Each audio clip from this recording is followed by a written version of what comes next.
வணக்கம் மக்களே, நாம இன்னைக்கு பார்க்க போற முக்கியமான தகவல் என்னன்னா ஆதார் அப்டேட் பத்தி ஒரு முக்கியமான இன்ஃபர்மேஷன் தான் வந்திருக்கு. அதுக்கு முன்னாடி நம்ம சேனலை இன்னும் சப்ஸ்கிரைப் பண்ணிக்கலாம், மறக்காம சப்ஸ்கிரைப் பண்ணிட்டு பெல் ஐக்கானை கிளிக் பண்ணிக்கோங்க.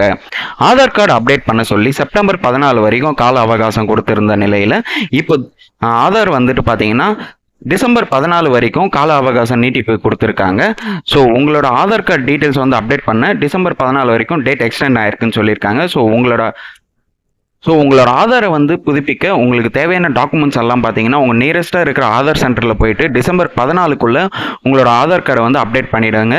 உங்கள் ஆதார் கார்டு அப்டேட் பண்ணுறதுக்கு மெயினாக வந்து உங்களோட Aadhaar card, phone number and வந்துட்டு உங்களோட சப்போர்ட்டிங் டாக்குமெண்ட்ஸ், அதாவது உங்களோட அடையாள சான்றிதழுக்கு வந்துட்டு பார்த்தீங்கன்னா உங்களோட pan card, driving license, voter ID, ration card இந்த மாதிரி வந்துட்டு உங்களோட ஐடென்டிக்கும், அட்ரஸ் ப்ரூஃபுக்கு பார்த்தீங்கன்னா ஓட்டர் ஐடி, பேங்க் பாஸ்புக்கு, அதுக்கப்புறம் வந்து டிரைவிங் லைசன்ஸ் இதெல்லாம் வந்துட்டு பார்த்தீங்கன்னா நீங்கள் ஆதார் நியர்பை இருக்கிற ஆதார் சென்டரில் போயிட்டு அப்டேட் பண்ணிக்கலாம்னு சொல்லியிருக்காங்க. இதற்கு பார்த்தீங்கன்னா டிசம்பர் 14 வரைக்கும் கால நீட்டிப்பு கொடுத்துருக்காங்க. ஸோ மறக்காமல் அப்டேட் பண்ணிடுங்க.